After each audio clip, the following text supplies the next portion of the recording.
All right, cool. Let's make sure we're live on YouTube, and we are. Oh man, good afternoon, good evening, good day. Man, it's been a minute. Been so long, man. Welcome to another Owner's Box. USFL League Presents the Owner's Box, the only CFM PS4 League with its own live talk show that I know of currently. And now with their own live talk shows with an S, because we now apparently have two of those. Welcome, man, to another Owner's Box. To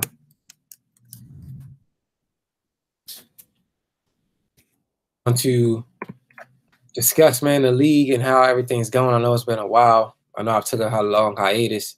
I've been gone for a minute. Just some life, just getting life and just some other things together for myself. Allowed a busy schedule, and it didn't allow me to do this episode or do this show. So, let's get into it, man. There's a lot of things to discuss.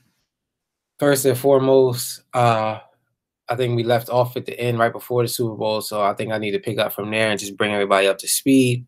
I do want to say shout out to all the owners in this league who lost in the playoffs, or and everybody who's done their thing. We had an owner who was the Redskins come in, and apparently it was like a 3-player system that they had going as one team. To me, it wasn't really a bad thing. I thought it was actually a cool thing that it took 3 different people to beat guys in this league. So if anybody lost to the Redskins, don't feel discouraged. Actually tip your head or your hat, because you had to face either one of the 3 different people who was actually playing under that user account. So I think that says a lot about this league, about the competition here and things like that. So again, hold your head for that.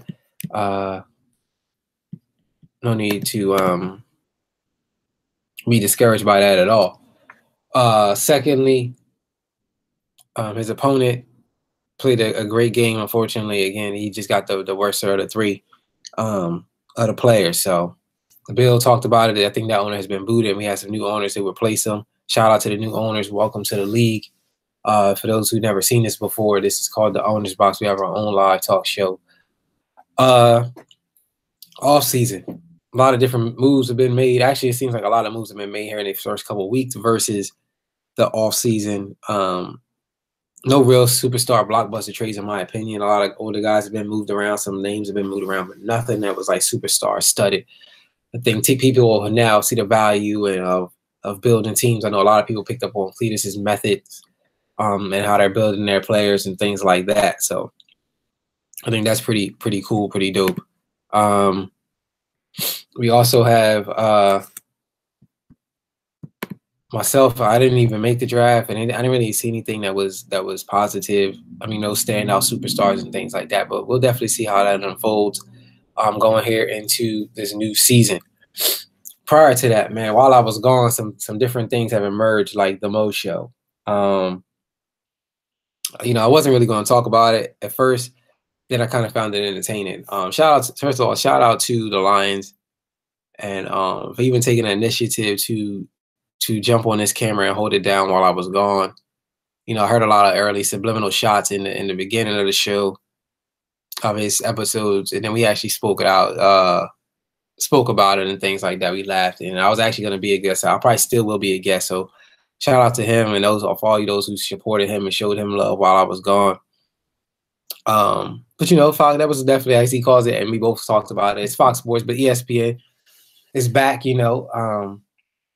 I'm back. I'm just, try to keep these going, especially with this being probably the summertime, and I know owners are going to probably drop out and things like that. So again, shout out to the Lions for taking that initiative and keeping that show going while I was gone. That still doesn't alleviate the fact he needs to get it together, win some more games. I would like to see that happen for him in this season. So I think for me and a lot of owners, being as though that we're hitting now in the spring months and, we've been rocking hard, and I think this is year 6 in Madden. I think the word and the focus for this season, I know for myself, will be excitement, trying to find the excitement or not urgency, but the reason to still play at this point of the year. The fact for me to still do it is, for one, I had this show to do, and a lot of people hit me up like, "You gonna do a show?" Like, Boom hit me earlier today, like, "Yo, I need an owner's box." I told him I got them. I felt like I needed to do one of these for myself. The league needed one of these because the energy hasn't been the same. So I guess that is the overall theme for this season. I think I'm gonna probably play it the whole way through for this season of the owner's box as well.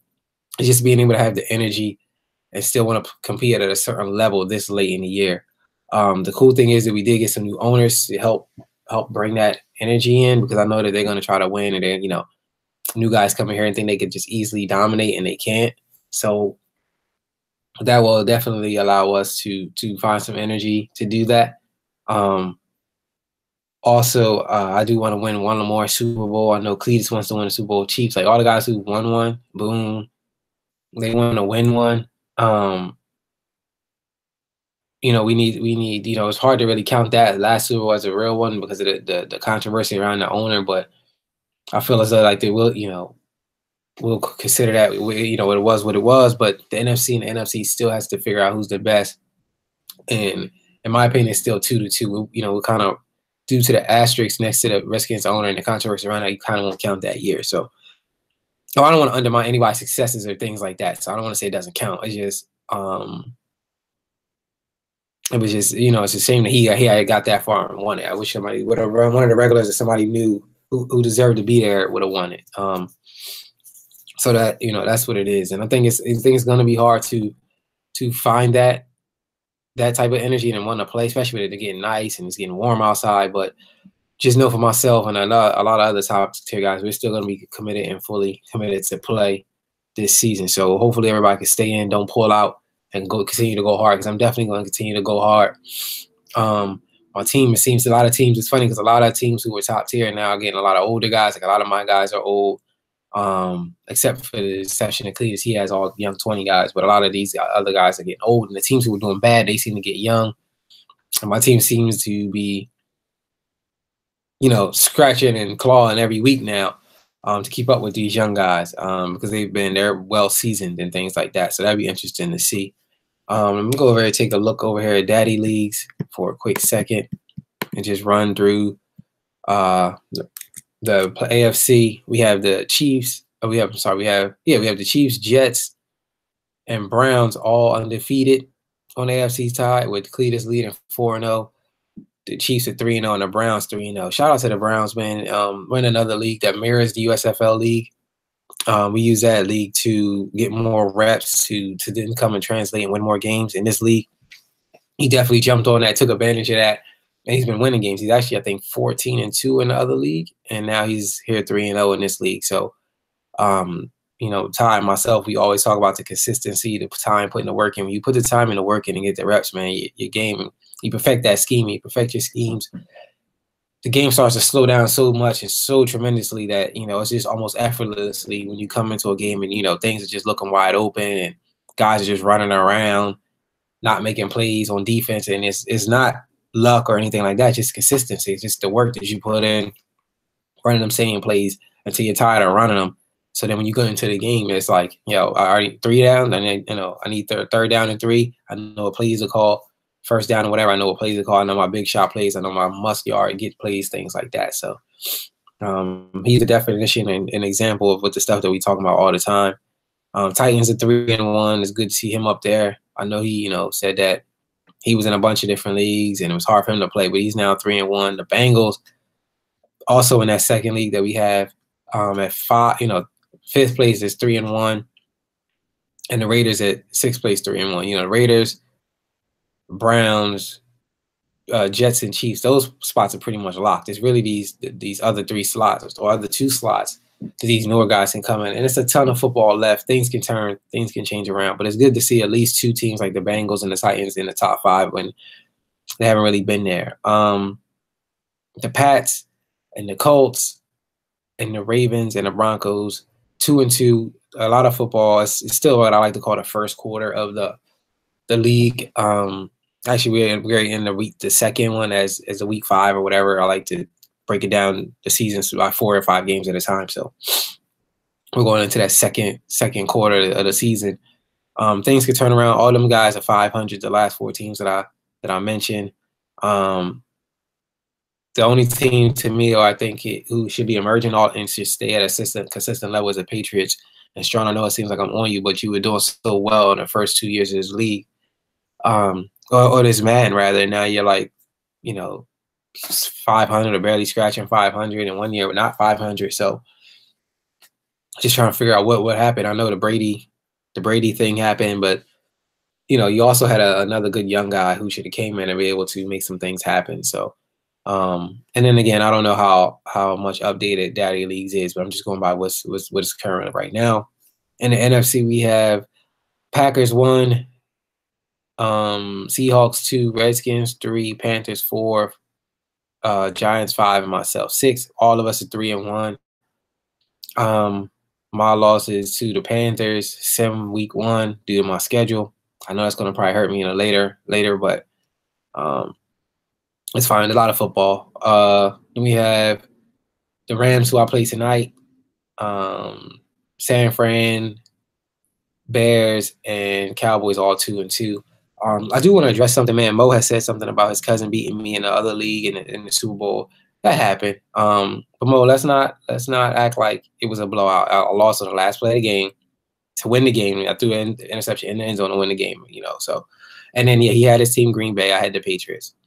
And then we just played again the other day, and I beat him in that league. So let's calm down. I like Tick's game. It's simple. It's super effective. But let's calm down. Let's bring it back down to reality here. You know what I'm saying? Like this is the league that counts right here. So let's see what Tick does this year. Currently he's right now 2-2.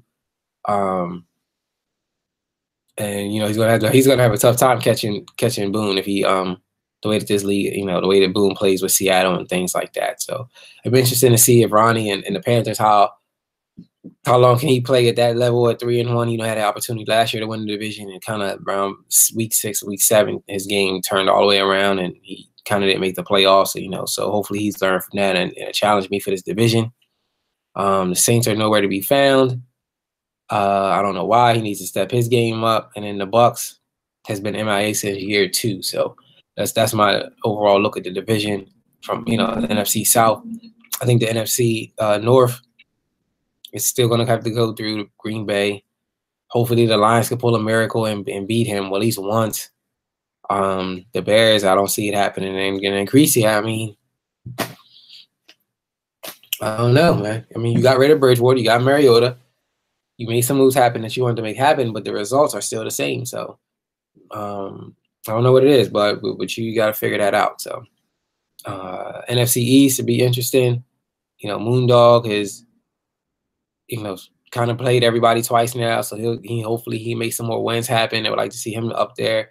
The Eagles, I don't know what's up with the Eagles. I don't even know if we got a new owner for the Eagles. Or there's the same guys around. He's all super quiet in the chat where he was once talking. Now he's all extremely quiet. I know the Redskins has a new owner. And we'll see how that goes. Can Ty finally get his division back? Or winning that division? He, in my opinion, he should be the favorite to win that division. And he's down currently 3-1. So I see Boone taking that. And then let me talk about it real quick. Let me jump back on the FC side. I think Cletus will for sure win his division. There's no competition there for him. I think Browns wins the division this year. Owen-I's Chaos still kind of doesn't have it together yet as far as the chaos goes.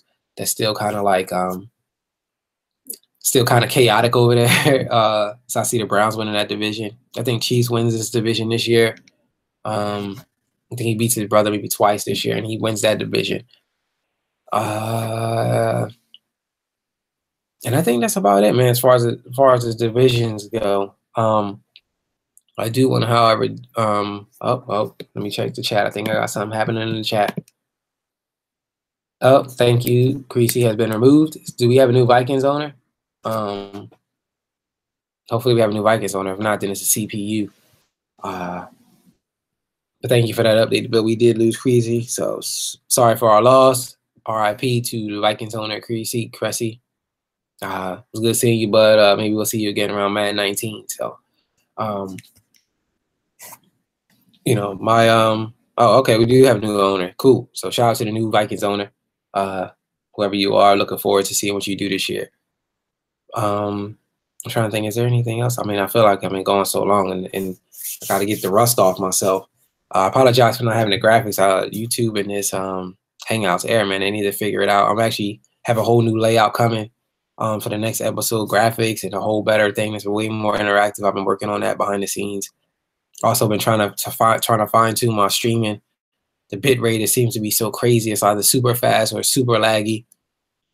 Haven't been able to figure that out yet. I mean, I'm still doing all this from remote play, so I know that plays a big part of it into it. You know, I don't have no capture card and no dedicated desktop, so things like that. Game of the week, I see based on Daddy Leagues is the Vikings and the Panthers and the Lions. I think I'm gonna watch it only so I can then tease Mo, and then hopefully he does his little Mo show, and then I can tease him about that. So that's what I'm looking to do with that. That's the only reason I watch that. But here we can definitely jump in. I'll jump into some of the what I like to do is jump into my picks for this week. I know most of the games have been played already, so what I'll do is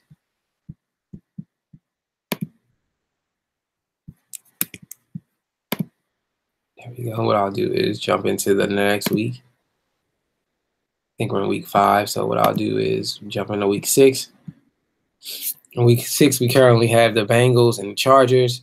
I would like to see Franco still been around, but he's gone.